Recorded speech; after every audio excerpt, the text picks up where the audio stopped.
bentuknya adalah potret. Kalau saya menggambar dengan pola begini, ini kan pola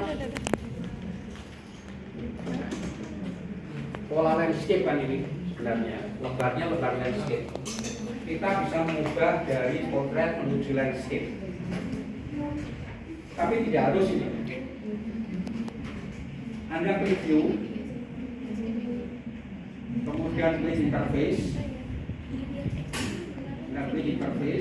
kemudian pilih di sini landscape. Aku zoom ya. Kemudian klik apply. Setelah itu close. Di sini kan sudah berubah menjadi landscape. Nah, biasanya kalau saya dulu belajar pertama kali ini, saya membayangkan ini adalah lembar kerjanya. Kemudian ini saya bagi dua begini supaya simetris. Ya kalau bisa begini juga nggak apa-apa. Maka ada satu variabel yang di atas posisi tengah, satu di bawah, dua itu di tengah. Saya membayangkan begitu, tapi saya pakai kertas dulu. Saya orang-orang pakai kertas, kira-kira nanti gambarnya seperti ini, supaya ngaturnya gampang.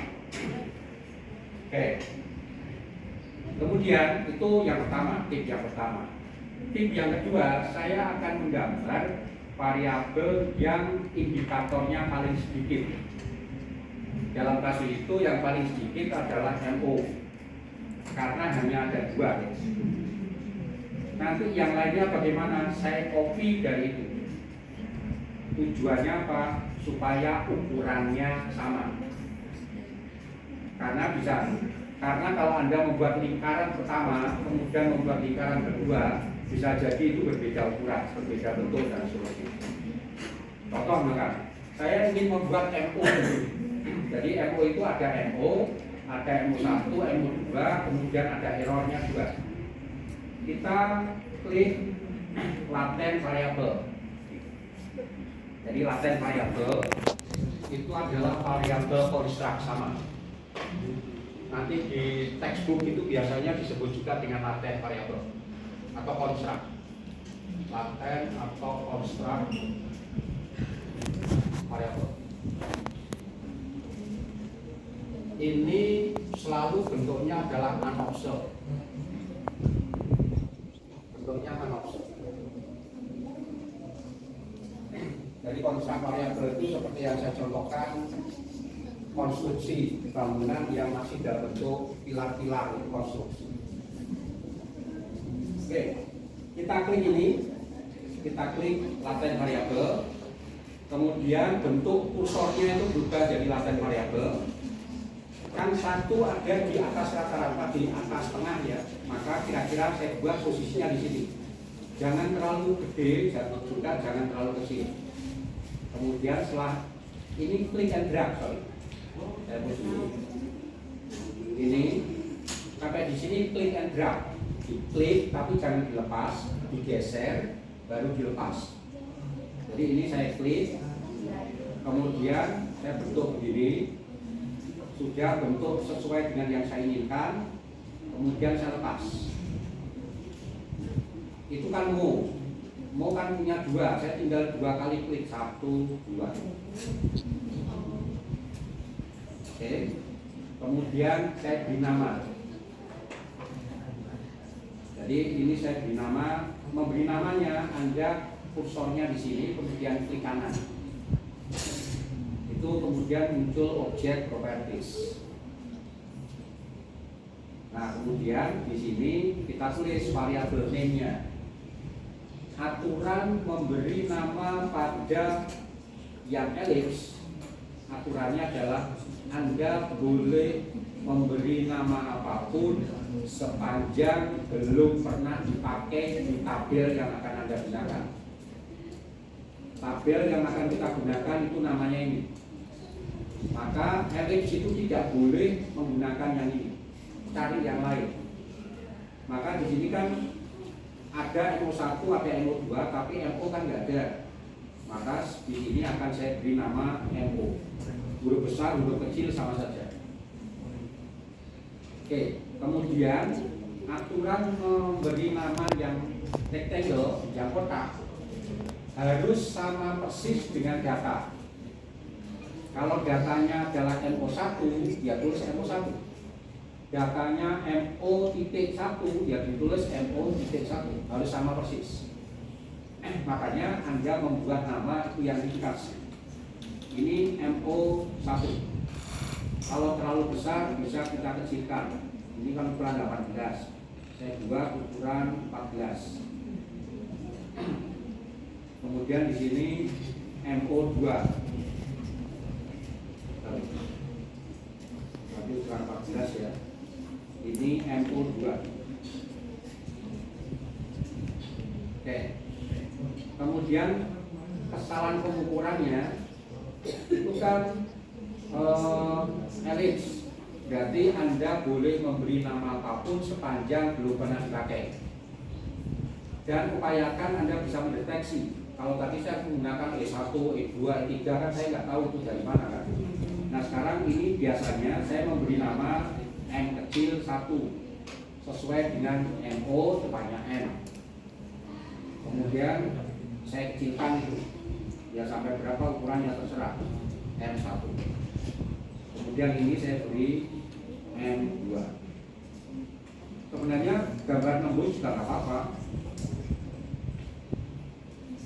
Aplikasi ini tahu kalau gambar nggak rapi itu tahu, sehingga nggak disalahkan. Yang penting masuk di situ yaitu dibaca seperti itu. Jadi Anda nggak perlu khawatir kelihatan tidak rapi. Nah, ini kan satu. Kemudian saya ingin menduplikasi ini. Jadi saya memilih select all object. Saya klik gambar tangan 5 jari. Warnanya di sini jadi biru. Ini berarti semua unsur yang ada di sini bisa Anda perlakukan sama. Kalau Anda copy berarti Anda copy semua. Di sini ada mesin copy. Klik. Masuk ke sini, klik and drag lagi. Klik, kemudian langsung ke sini, kemudian ke sini. Ya, kemudian di select all, tanggal mengepal itu di select all. Semuanya kali jadi hitam. Nah itu kan arahnya kan beda-beda. Kalau di gambar itu kita bisa rotasi, kita klik rotate. Ini bisa kita buka, ini bisa kita buka, ini bisa kita buka. Oke, sekarang kita kasih nama biar benar. MO yang di situ apa? Tadi good, ya good ya. Itu saya ganti dengan good. Saya ganti dengan good. Yang ini berarti good 1. Yang ini good 2. Kemudian yang di sini saya buat B1. Yang di sini saya buat B2. Tapi kan itu ada 3 faktor. Kan kurang 1 ini. Iya. Kurang 1 bisa saya klik lagi laten variabel. Klik. Saya klik di sini 1 kali. Muncul yang 3. Saya beri nama lagi.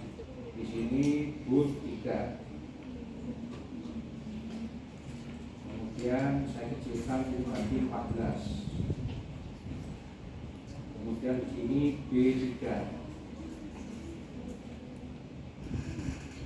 B3 tadi berapa? 12.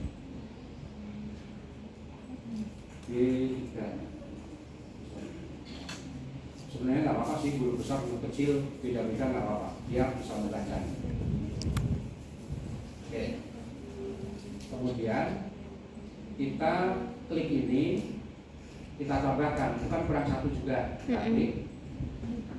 Yang ini kurang 3, 4, 5. Kan gambarnya jadi sama ukurannya. Itu enaknya kalau kita membuat kopi kan gitu. Nggak usah membuat mood di gambar sendiri, dan mood gambar sendiri, nanti ukurannya bisa beda-beda. Baru kita beri nama. Yang ini adalah Tom. 1, 2,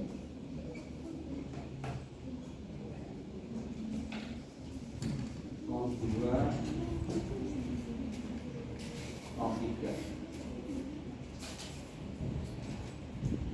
Jadi 14. Ini adalah karena kong saya buat ini K1. Tapi kan ada kin juga. Gimana? Itu yang kin yang Ini saya K3. kan itu ada satu lagi. Iya, tapi ini kan itu ada keterangan K1, K2, K3 Oke. gitu. Kemudian yang ini kin. Ini kin 1, Atau mungkin KN satu. kin 2 sampai kin 5.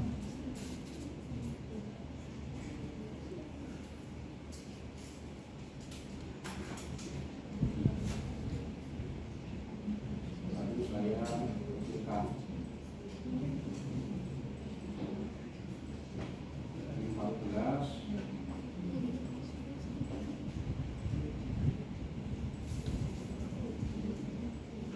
Nah, kemudian ini saya ganti, kalau K kan sama itu, saya ganti dengan N.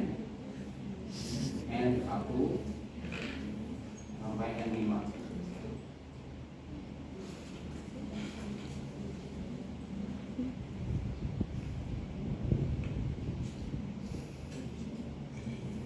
Ini aslinya kenceng banget sama HP-nya ikut goyang. Sebenarnya kalau itu gambarnya gede dan itu ya nggak apa-apa. Coba Iya sih. saya biarkan aja Aslinya seperti itu, kenceng nanti banget. nggak pengaruh. Oke, kita biarkan aja. Tapi kira-kira kalau membuat rapi seperti itu. Kemudian kita hubungkan pakai draw path. Jadi ini masuk di, harus sampai masuk di garis ini. Kemudian masuk di garis tujuan baru dilepas. Masuk di sini sampai sini dilepas. Dia sudah mengatur sendiri. Nah, garis ini harus sesuai dengan teori. Jadi teorinya apa, mempengaruhi apa. Kalau ini kan good mempengaruhi mo. Itu maksudnya. Oke. Kemudian yang kurang apa? Kurang adalah disturbance error. Disturbance error kita tambahkan pakai ini. Pakai ini. Unique variable. Jadi kemarin ketika kita membahas analisis faktor, itu kan ini dasar analisis faktor kan common faktor. Jadi faktor bersama-sama. Di samping itu dia ada yang namanya specific factor. Kemudian ada yang namanya error. Nah, unique factor itu ini.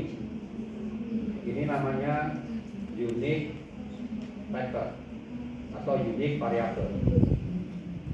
Jadi unique variable itu menggambarkan nilai yang spesifik dan sekaligus ketidaktahuan atau kesalahan pengukuran. Oke, sekarang kita klik ini untuk memberikan disturbance error. Terletak di form, kita klik. Terletak di kin, kita klik. Terletak di mo, Anda boleh klik di sini, tapi supaya mengatur agak rapi ya kita putar dulu. Kemudian kita klik. Nah, kemudian kita beri nama ini, terserah namanya apa. Kita beri nama saja itu emo tadi. Kan buat dia mempengaruhi ke sana ke sini. Ini kita beri nama ikin. Oke. Jadi kesalahan pengukurannya sudah tercatat semua, kemudian disturbance error-nya sudah tercatat. Satu hal yang harus Anda perhatikan, terutama kalau nanti Anda mengoreksi gambar. Dari error kesalahan pengukuran menuju indikator itu harus selalu ada angka 1 garisnya. Angka 1 itu adalah angka dari garis ini. Nggak boleh hilang. Kalau hilang dia pasti akan nggak bisa ngitung. Itu satu. Yang kedua, Katakanlah ini ada 5 indikator, salah satunya harus ada angka 1. Mau di atas, mau di tengah, mau di bawah, nggak masalah. Ini tujuannya apa? Kalau misalkan Anda harus menghapus in 1, satunya ini pasti akan hilang. Dan Anda harus menggantinya. Misalkan aja, ini kita akan menggantinya di sini, akan mengganti yang di bawah. Ya tinggal Anda klik tadi objek properties, tapi Anda klik parameter. Parameter regression weight di sini Anda klik 1. Kemudian Anda lihat di sini ada angka 1 nyungsep di sini nih ya, nggak kelihatan. Ya itu angkanya. Tapi karena kita nggak hilangkan ini, oh nggak usah kita batalkan karena di sini masih ada. Nah, pekan depan kita akan belajar bagaimana hasil yang tidak baik kemudian Anda harus mengoreksi. Jadi kalau regresi kita sudah belajar, analisis faktor kita sudah belajar mengoreksi. Sekarang pekan depan kita akan belajar bagaimana kalau SEM kita harus mengoreksinya.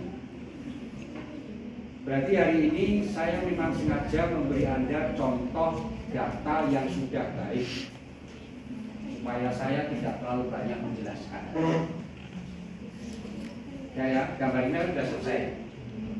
Kemudian gambar ini baru tahu maksudnya kalau Anda kaitkan dengan data yang akan kita pakai. Data yang kita pakai itu adalah kinerja Amos dan bernama kinerja Amos. Cara menghubungkannya select data file. Jadi Anda klik select data file, nanti akan muncul begini.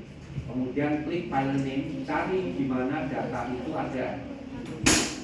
Maka saran saya adalah jangan terlalu dalam menyimpan data. Cari yang mudah ditemukan. Jangan yang ini folder ini, subfolder ini, subfolder ini, subfolder lagi, nanti akan rusak. Jadi ini kinerja Amos, ya klik open. Kalau datanya belum muncul di layar, kalau ini kan sudah muncul, ini sudah muncul, saya langsung oke. Tapi kalau Anda ingin memunculkan, Anda klik view, ya nanti akan muncul datanya. Dalam bentuk bisa bentuk SPSS, bisa bentuk Excel, bisa bentuk teks yang fleksibel. Kemudian klik oke. Kalau teks ya nanti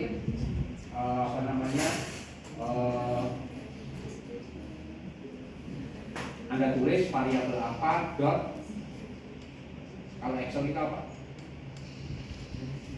Excel itu ekstensinya apa? EXL IX. Kalau teks kan dot txt. Kalau Excel XLS ya? XLS. Kalau XLS dot sum. Jadi kita sudah memasukkan datanya, kemudian nah ini yang penting. Setiap bentuk gambar yang berbeda mungkin membutuhkan output yang berbeda. Tergantung Anda tahu tidak, gambar ini harusnya outputnya ini. Maka kalau gambar seperti ini, kita klik di sini sekarang, Analyze Properties. Anda klik. Anda lihat defaultnya dia menggunakan maximum likelihood. Nanti kita akan diskusi lebih lanjut apa itu maximum likelihood. Kemudian Anda klik output, klik. Nah, inilah output yang harus Anda pilih. Anda pilih semua, ya nggak apa-apa, tapi nanti lampirannya panjang sekali. Maka pilih yang dibutuhkan. 1, yang pasti dipilih itu adalah standard desk estimate. Karena kita bicara regresi. Standard desk estimate itu kalau diregresi sama dengan menemukan koefisien standar desk koefisien kalau di dalam SPSS. Kemudian Anda klik square multiple correlation. Kalau di SPSS itu R kuadrat. Nanti kan persamaan 1, 2, 3. Ini kan tadi persamaan 1 ya. Ini persamaan 2. Ini persamaan yang ketiga. Ini ada R kuadratnya, ada R kuadratnya, ini ada R kuadratnya. maka nanti Anda akan mendapatkan 3 R kuadrat. Kemudian klik ini, yang mau saya jelaskan, direct dan indirect. Jadi kalau saya gambarkan model strukturalnya, kalau saya menggambarkan ini itu namanya model pengukuran. Model pengukuran itu isinya variabel, kemudian indikator, kemudian error. Itu model pengukuran. Kalau saya menggambar begini, ini adalah good, MO, com, dan Kin. kin. Ini namanya model struktural. Ini model struktural. Nah, di dalam statistik, kalau ada variabel yang langsung berhubungan begini, ini kalau saya tulis berarti MO fungsi atau saya langsung persamaannya. Tadi adalah beta 0 plus beta 1 good plus E 1. Ini adalah direct effect, hubungan langsung. Ini menggambarkan hubungan langsung good terhadap MO. Itu pembacanya. Demikian pula ini hubungan langsung. Ini hubungan langsung, ini hubungan langsung. SPSS membaca, Amos juga membaca. Yang jadi masalah adalah apakah good dengan kin itu punya hubungan? Jawabannya punya, tapi tidak secara langsung. Itu namanya indirect.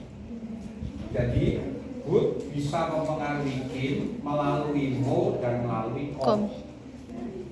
Jadi kalau saya gambar, ini adalah direct effect 1, ini adalah direct effect yang kedua, direct effect ketiga, direct effect keempat. Jadi ada 4 direct effect. Kemudian ada berapa indirect effect? Ada berapa indirect effect? 2. 1. Karena apa? Good bermuaranya dikit, bisa melalui ini, bisa melalui ini. Itu 1, namanya 1 indirect effect. Jadi ada direct effect, ada indirect effect, kemudian ada Total effect. Kalau contoh sederhananya, misalkan ini adalah jam belajar. Jam belajar itu mempengaruhi prestasi belajar Anda kan ya? Ini prestasi belajar. Apakah uang saku itu mempengaruhi prestasi belajar Anda? Enggak. Mempengaruhi enggak? Secara langsung? Kan enggak.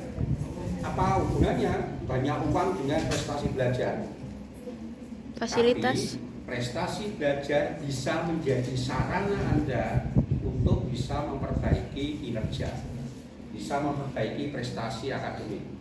Jadi bisa jadi jam belajar, orang tua Anda mengatakan karena jam belajar Anda banyak, maka Anda membutuhkan energi banyak, membutuhkan uang makan banyak. Ini uangnya, uang sakunya, baru kemudian beralih ke sini mungkin. Jadi ada hubungan yang tidak langsung antara lingkungan akademik dengan prestasi belajar Anda. Bisa jadi lingkungan akademik mempengaruhi prestasi belajar Anda, mempengaruhi jam belajar Anda, jam belajar Anda mempengaruhi kinerja akademik Anda. Itu adalah hubungan yang sifatnya tidak langsung. Tapi sekarang kita fokus ke sini saja. Jadi ini hubungan tidak langsung, ada total effect. Total effect itu adalah direct effect ditambah dengan indirect effect. Kalau indirect effect yang atas itu adalah DE1 kali DE2. Ini kalikan ini. Kemudian indirect effect yang kedua bahwa 3 kalikan 4 dengan catatan hubungan direct effect ini signifikan.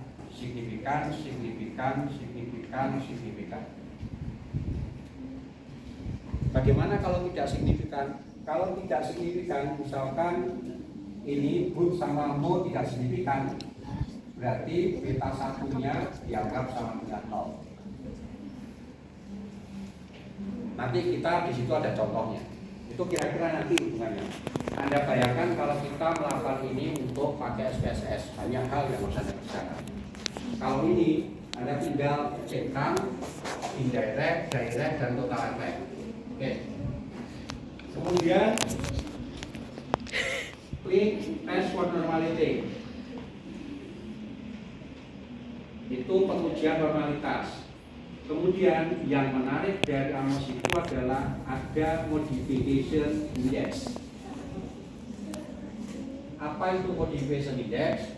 Modification index itu adalah alat output yang memberi Anda saran kalau hasil perhitungan Anda secara statistik tidak baik. Jadi kalau hasil Anda secara statistik belum sempurna, maka dia pasti akan memberikan saran. Lakukan ini, nanti hasilmu akan baik. Lakukan ini, hasilnya akan lebih baik, dan seterusnya. Itulah enaknya AMOS. Dia bisa memberikan Cuci saran. ngecat kamu? Suci. Enggak. Nanti kita akan bahas waktunya. Oke, kalau sudah kita klik close. Kemudian setelah itu kita calculate estimate. Calculate estimate. Pertama dia pasti akan minta disimpan. Disimpan di mana? Ini masa apa ini? D. D. Bahwa D. Klik C. Maka dia akan langsung melakukan perhitungan atau penyajian. Kemudian Anda bisa melihat outputnya itu dari view text. Tidak klik view text, ini outputnya.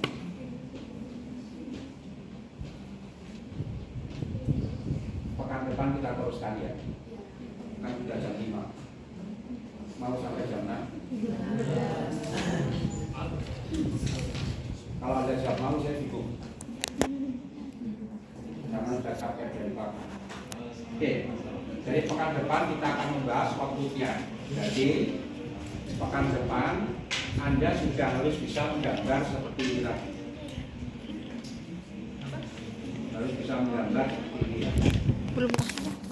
Ya bun ini.